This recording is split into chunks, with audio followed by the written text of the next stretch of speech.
Hi friends, ಸುಮಾಸ್ ಕಿಚನ್ಗೆ ಸ್ವಾಗತ. ಇವತ್ತಿನ ದಿನ ನಾವು ಮಕ್ಕಳಿಗೆ ಇಷ್ಟ ಆಗುವಂಥ ಪೆನ್ನಾ ಪಾಸ್ತಾನ ಮಾಡ್ತಾ ಇದ್ದೀನಿ.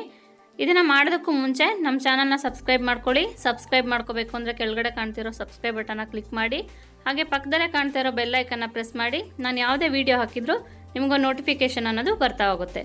ಈಗ ಪೆನ್ನಾ ಪಾಸ್ತಾಗೆ ಬೇಕಾಗಿರೋಂಥ ಇಂಗ್ರೀಡಿಯೆಂಟ್ಸು, ಮೊದಲನೇದಾಗಿ 2 ಚಮಚದಷ್ಟು ಮೈದಾ ಹಿಟ್ಟು ತೊಗೊಂಡಿದ್ದೀನಿ.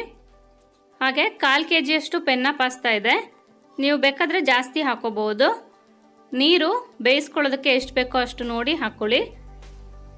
ಹಾಗೆಯೇ 1 ಚಮಚದಷ್ಟು ಎಣ್ಣೆ, 1 ಚಮಚದಷ್ಟು ಕಾಳು ಮೆಣಸಿನ ಪುಡಿ ಮತ್ತು 1 ಚಮಚದಷ್ಟು ರೆಡ್ ಚಿಲ್ಲಿ ಫ್ಲೇಕ್ಸು, ಸಣ್ಣದಾಗಿ ಹೆಚ್ಚಿಟ್ಕೊಂಡಿರೋಂಥ ಕ್ಯಾರೆಟ್ ಮತ್ತು ದಪ್ಪ ಮೆಣಸಿನ್ಕಾಯಿ, 2 ಟೇಬಲ್ ಸ್ಪೂನಷ್ಟು ಬೆಣ್ಣೆ, ರುಚಿಗೆ ತಕ್ಕಷ್ಟು ಉಪ್ಪು. ನಾನಿಲ್ಲಿ 1 ಲೋಟದಷ್ಟು ಹಾಲು ತೊಗೊಂಡಿದ್ದೀನಿ. ನೀವು ಪಾಸ್ತಾನ ಜಾಸ್ತಿ ಹಾಕ್ಕೊಂಡು ಮಾಡ್ಕೊಳ್ಳೋ ಹಾಗಿದ್ರೆ ಹಾಲನ್ನ ಜಾಸ್ತಿ ತೊಗೋಬೇಕಾಗುತ್ತೆ.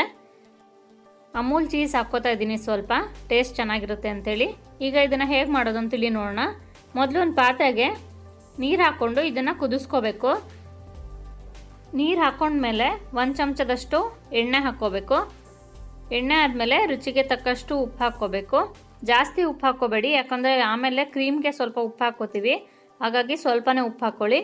ಈಗ ನೀರು ಕುದೀತಾ ಇದೆ, ಪಾಸ್ತಾನ ಹಾಕ್ಕೊಂಡಿದ್ದೀನಿ. ನೋಡಿ, ಪಾಸ್ತಾ ಹಾಕಿ 5 ನಿಮಿಷ ಆಯಿತು. ಇವಾಗ ಇದು ಬೆಂದಿದೆ ಅನಿಸುತ್ತೆ. ಒಂದ್ಸಲಿ ಚೆಕ್ ಮಾಡ್ಕೊಳ್ಳೋಣ.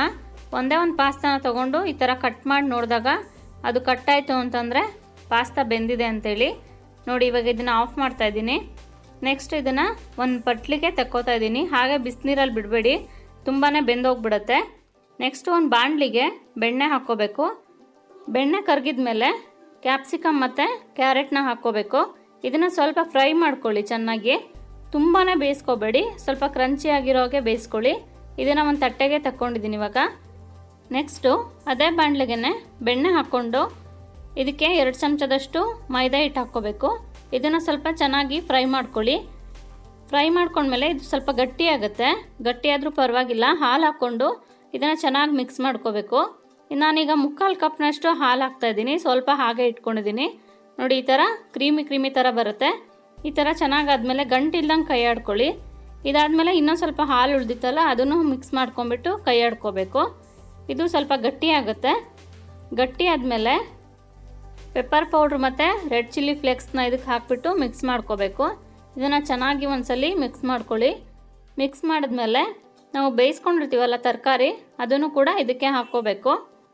ತರಕಾರಿ ಹಾಕೋಕ್ಕೆ ಮುಂಚೆನೇ ರುಚಿಗೆ ತಕ್ಕಷ್ಟು ಉಪ್ಪು ಹಾಕ್ಕೊಳ್ಳಿ. ಫಸ್ಟಿಗೆ ಸ್ವಲ್ಪ ಪೆನ್ನಾ ಪಾಸ್ತಾಗೆ ಉಪ್ಪು ಹಾಕಿರ್ತೀವಿ, ಇದಕ್ಕೆ ಸ್ವಲ್ಪನೇ ಉಪ್ಪು ಹಾಕ್ಕೊಳ್ಳಿ. ನೋಡಿ, ಇವಾಗ ತರಕಾರಿನ ಹಾಕ್ಕೋತಾ ಇದ್ದೀನಿ. ಇದನ್ನು ಕೂಡ ಒಂದ್ಸಲಿ ಚೆನ್ನಾಗಿ ಮಿಕ್ಸ್ ಮಾಡ್ಕೋಬೇಕು.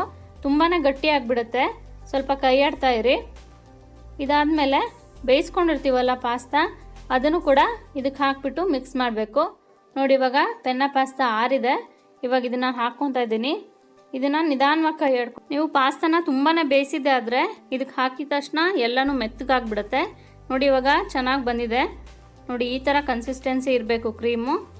ಈ ಥರ ಮಿಕ್ಸ್ ಮಾಡ್ಕೊಂಡ್ಮೇಲೆ ಫ್ಲೇಮ್ನ ಸಣ್ಣ ಮಾಡಿಕೊಂಡು ಇದನ್ನು ಬಿಸಿ ಮಾಡ್ಕೊಳ್ಳಿ.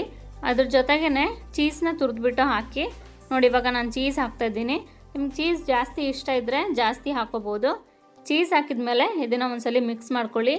ನೋಡಿ, ಇದು ಮಕ್ಕಳಿಗೆ ತುಂಬಾ ಇಷ್ಟ ಆಗುತ್ತೆ. ನೀವು ಮನೇಲಿ ಟ್ರೈ ಮಾಡಿ, ರುಚಿ ಹೇಗಾಗಿದೆ ಅಂತೇಳಿ ಕಮೆಂಟ್ ಮೂಲಕ ತಿಳಿಸ್ಕೊಡಿ. ನಮ್ಮ ಚಾನಲ್ನ ಸಬ್ಸ್ಕ್ರೈಬ್ ಮಾಡ್ಕೊಳ್ಳಿ. ಸಬ್ಸ್ಕ್ರೈಬ್ ಮಾಡ್ಕೋಬೇಕು ಅಂದರೆ ಕೆಳಗಡೆ ಕಾಣ್ತಿರೋ ಸಬ್ಸ್ಕ್ರೈಬ್ ಬಟನ್ನ ಕ್ಲಿಕ್ ಮಾಡಿ, ಹಾಗೆ ಪಕ್ಕದಲ್ಲೇ ಕಾಣ್ತಿರೋ ಬೆಲ್ ಐಕನ್ನ ಪ್ರೆಸ್ ಮಾಡಿ. ಫೇಸ್ಬುಕ್ ಪೇಜ್ನ ಲೈಕ್ ಮಾಡೋದು ಮರಿಬೇಡಿ.